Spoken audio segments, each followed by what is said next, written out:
Ciao a tutti e benvenuti sul canale. Oggi vi porto un approfondimento esclusivo su una delle attrici più amate della televisione turca, Bergüzar Korel, e sul dramma familiare che da mesi occupa le pagine di cronaca rosa fra eredità contese, accuse incrociate e tanta sofferenza. Prima di iniziare, ricordatevi di iscrivervi e di attivare la campanella per non perdere i prossimi contenuti. Un lutto che ha cambiato tutto. Per comprendere il nodo della vicenda dobbiamo tornare al 2013, anno in cui Bergüzar perde il padre, Tanju Korel, figura centrale della sua vita. Padre e figlia avevano un rapporto simile a quello di due amici inseparabili, lunghe telefonate, confidenze notturne, consigli su copioni e scelte di carriera. Pare che proprio lui l'abbia spinta a inseguire i suoi sogni quando, da adolescente, temeva di non essere all'altezza del mondo dello spettacolo. La scomparsa di Tanju, stroncato da una malattia cardiaca, sconvolge l'intero equilibrio familiare. Resta la moglie Hülya Daryan, attrice anche lei, e le due figlie, Bergüzar e la maggiore Zeynep Korel. All'inizio sembra che il dolore le avvicini, ma col tempo emergono crepe profonde che nessuno avrebbe potuto immaginare. Il testamento e la scintilla dello scontro. Secondo indiscrezioni, Tanju avrebbe lasciato un'eredità suddivisa in parti uguali tra le figlie, ma con una clausola morale: i beni immobiliari, comprese 2 case sul Bosforo e un terreno ad Ayvalık, si sarebbero potuti vendere solo con il consenso unanime delle sorelle. Zeynep, che da tempo viveva all'estero e gestiva un'attività imprenditoriale con alterne fortune, avrebbe invece preteso la liquidazione immediata delle proprietà turche per rientrare dei debiti contratti nella sua nuova vita americana. Bergüzar, appena diventata madre di Ali e impegnata sul set di Kara Day, avrebbe chiesto tempo per riflettere, scatenando la furia della sorella. Da quel momento le conversazioni si trasformano in email fredde, poi in lettere degli avvocati. L'escalation mediatica. La situazione precipita quando Zeynep rientra a Istanbul e, in una conferenza stampa improvvisata, accusa la sorella di aver scelto la fama a scapito della famiglia e di voler monetizzare la morte del padre, sfruttando l'immagine pubblica per apparire come la figlia devota. Quelle parole: "Mi avete pugnalata alle spalle, se i legami morali sono infranti, che si rompano pure quelli finanziari", diventano virali. L'opinione pubblica si divide, c'è chi difende Bergüzar, considerandola la vittima di una sorella invidiosa, e chi invece sospetta retroscena mai chiariti. Nei talk show serali compaiono cugini, amici d'infanzia, ex colleghi di Tanju, ognuno con la propria verità. Una zia dichiara che il defunto attore avrebbe espresso l'intenzione di lasciare qualcosa in più alla figlia minore, accusata ora di volerlo nascondere. Hülya, la madre, tenta invano di ridurre la tensione invitando entrambe a un incontro privato, fallisce, e poco dopo viene ricoverata per un aggravamento dell'ipertensione.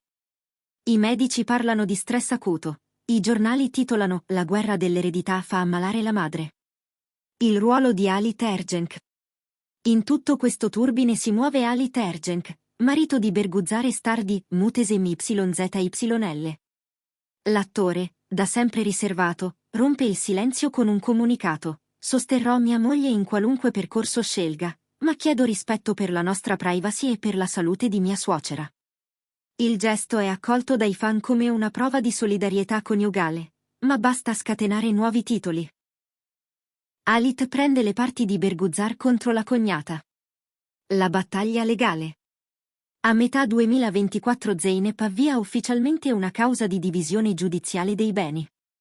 In tribunale presenta perizie di immobili sottovalutati, tabelle di debiti personali, mail intrafamiliari.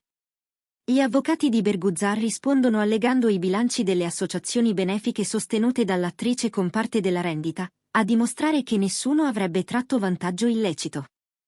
Nel frattempo la stampa rivela che la prima udienza è stata rinviata perché la madre, pur convalescente, chiede di testimoniare, vuole raccontare come realmente Tanju vedeva il futuro delle sue figlie.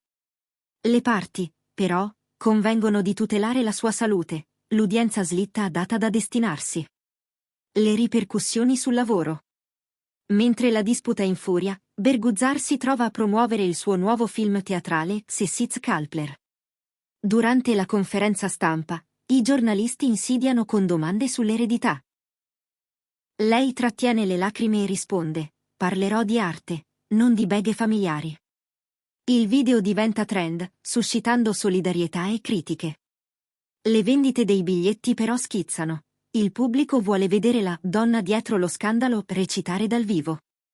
Zeynep, invece, pubblica su Instagram lunghe didascalie in cui parla di tradimento e giustizia. Alcuni follower la supportano, altri la accusano di cercare pubblicità sfruttando il dolore comune. La polarizzazione è totale. Il fragile equilibrio di una famiglia. Fra rinvii, perizie e tentativi di mediazione, trascorrono mesi. Ulia esce dall'ospedale ma appare dimagrita. Dal suo letto scrive una lettera aperta: non voglio vincitori né vinti, solo pace. Tanju non avrebbe sopportato tutto questo. La lettera finisce su ogni quotidiano. Secondo fonti vicine, dopo la pubblicazione ci sarebbe stata una telefonata fra le sorelle durata oltre un'ora. Non trapelano i contenuti, ma alcuni parlano di primo passo verso la riconciliazione. Cosa ci insegna questa vicenda? La fama amplifica tutto. Un litigio che in molte famiglie avviene lontano dai riflettori diventa, per i personaggi pubblici, oggetto di speculazione continua. Il dolore non è un reality, la morte di un genitore e il peso di un'eredità sono traumi reali, non trame da click facile. Il futuro dipende dal dialogo, l'unica via per uscire dal vortice di accuse è sedersi allo stesso tavolo, lontano da telecamere e titoli sensazionalistici. Berguzar Korel sta cercando di proteggere i suoi figli da questa tempesta mediatica, mentre Zeynep sostiene di lottare per la propria dignità. Chi abbia ragione lo deciderà il tribunale, o forse un abbraccio fra sorelle che il pubblico non vedrà mai. Quel che è certo è che, dietro ai sorrisi sul red carpet, esistono fragilità, paure e legami complessi come in qualsiasi famiglia. Grazie per aver seguito questa lunga analisi. Se il video vi è piaciuto lasciate un like, iscrivetevi e scrivete nei commenti. Pensate che Berguzar e Zeynep riusciranno a ritrovarsi prima della sentenza?